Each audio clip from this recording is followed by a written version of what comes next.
I've tested lots of different recipes with regular tortillas and with sourdough tortillas, and this method has given me great results. So I can't wait to share with you some tips in this recipe so you can make these successfully for your next Taco Tuesday or any night of the week. Hi, I'm Jenny Pryor from Living Bread Baker, and I love to make recipes for my family, but also teach you more about sourdough. So I'm really glad you're here to learn about how you can make delicious, soft, and flaky sourdough tortillas. So the first thing that you're going to do here is you're going to actually use bread flour. I was using all-purpose for a long time and realized that the protein in bread flour actually makes these tortillas stronger, creates more of the gluten strength, which is what you'll see in the final product, creates that puffy. My favorite thing is when you can get that tortilla to puff up and create the big air bubble in the middle. That's my goal to make when I'm baking them. So bread flour is an ingredient that you're going to want to use. So I'm using bread flour, warm water, salt, active sourdough starter, and then butter, but you can also use lard or a different kind of oil that you prefer. So let's talk about the process, because the process and how we mix these ingredients together is really important for making strong, really delicious tortillas.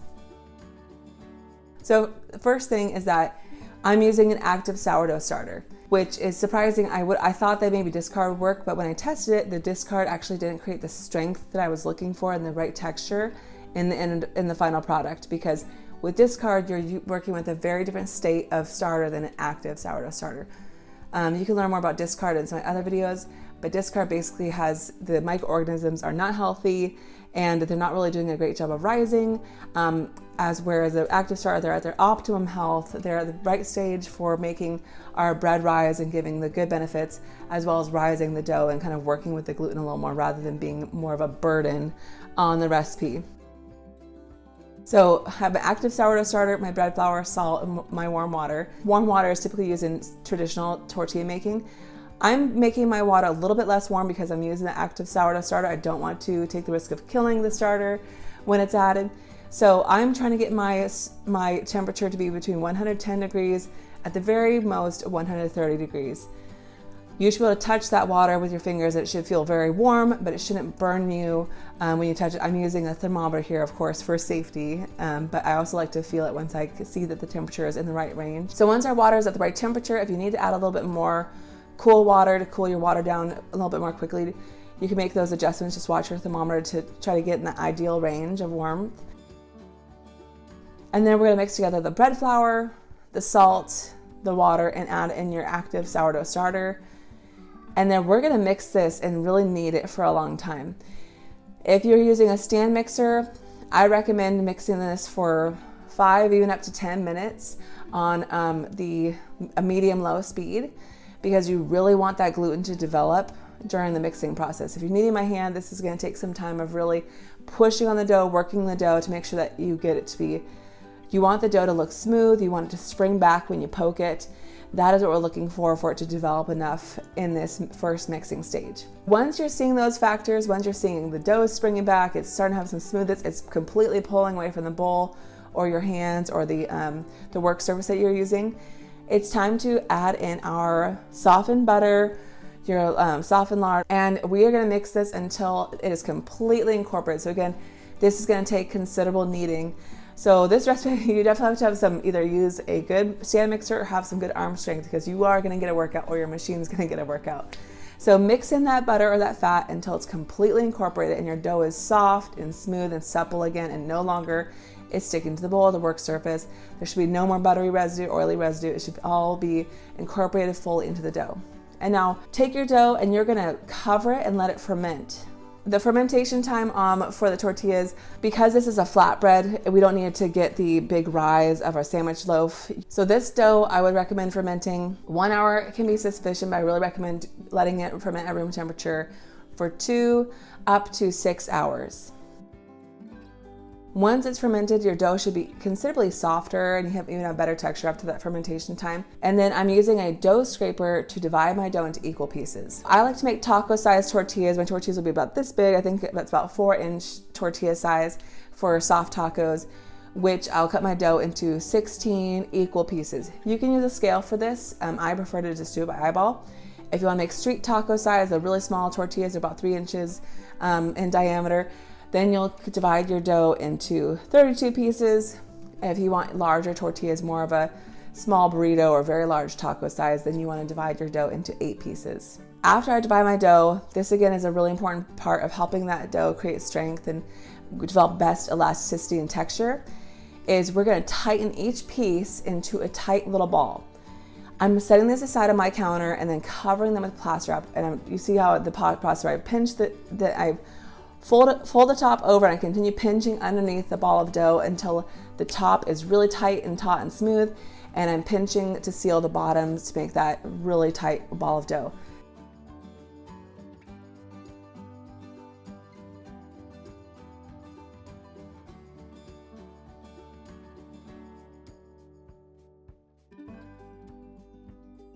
So I'm lining these all up, setting them to the side, and I cover them in plastic wrap. You could also use a cookie sheet for this. Make sure they're well covered, and then I like to put even a towel over the plastic wrap to make sure that plastic stays in place and doesn't move while these are resting. Let your tortilla dough balls rest for at least an hour, even up to 2 hours at room temperature. If it's going to be longer than that, I would put them in the fridge. I had really great results when I had extra tortilla balls, and I actually just covered them and put them in the fridge for overnight, and they baked up really beautifully the next day. So towards the end of the rest of your tortilla balls, basically it's kind of like a proof, but because they're not rising and expanding too much, I just call it a rest. So towards the end of that rest, preheat your skillet or your large griddle. If you're not using cast iron, the heat you want to go for is a medium to medium high heat, because you want these to cook quickly, but you don't want them, it's so hot that they're burning. For cast iron, I recommend heating your pan at a medium low. You can always turn cast iron up a little bit, but I prefer to start it lower and let it heat for 20 to 30 minutes to really get that heat evenly dispersed throughout the cast iron for best results. One unusual technique I use before I roll out my tortilla dough is I take my wooden rolling pin and I hit each ball of dough firmly. This helps the gluten relax more and helps me to roll out the dough more easily. So now we're gonna need that arm strength. If you have people in the kitchen who can help you with this, this really helps it go faster. We're gonna take one portion of dough at a time, and you're gonna roll this out really thin until you can start to see, you want to be able to almost see through it. So thankfully on my counter is made of granite, so there's a lot of texture and colors and patterns, so I can see that through the dough. And really important to make sure that you are rolling out the sides. So I highly recommend, if you don't have one, to get a French style rolling pin. The one I have here is from Early Wood Designs. It's really beautiful. It's linked down below. This one has a good weight, and it has that tapered ends that are really great for helping to push over the edges of the dough so that all the edges are nice and thin. You don't have the thick edges on the side. So once they're rolled out, you're seeing they're really thin, evenly across, and you can see through them. If you pick them up in your hand, you should be able to see the shape of your hand through the tortilla. Put it in your hot skillet, and you're gonna let this cook for just a very short amount of time, 5 to 10 seconds really. You want it to just set on the bottom, and then I flip it over, cook it a little bit more on the other side, about 5 to 15 seconds. I want to see some bubbling, and then I'm going to do one final turn, because as I told you, I love getting the bubble in the middle because it ensures that the tortilla has the best texture. So because that first side we really did it just to kind of set it and do a partial bake. Since it's only par baked, we're going to turn it one more time onto that first side and use the edge of your spatula to press on the edges of your tortilla to help encourage that hot air to develop and create those bubbles throughout the dough. I like it when I see it fully puffed up. That's what I'm looking for. And then you're going to put these on the plate resting on the side.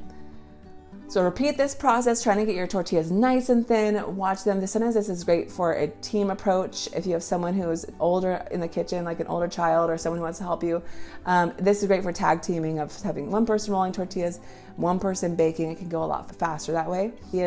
Those hot tortillas are going to be sitting on one on top of the other, keeping each other soft with all the steam created. For serving, I highly recommend wrapping them in a nice kitchen towel, even putting them in a bowl or a basket.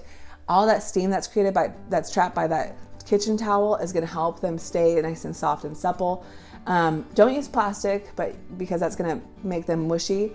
The towel is a perfect material to help make sure that there's some air circulation, letting some of the steam out, but keeping some in, so they stay nice and soft. And then if you're making a big batch, like over here, I have This is a double batch of tortilla dough I'm getting ready for later.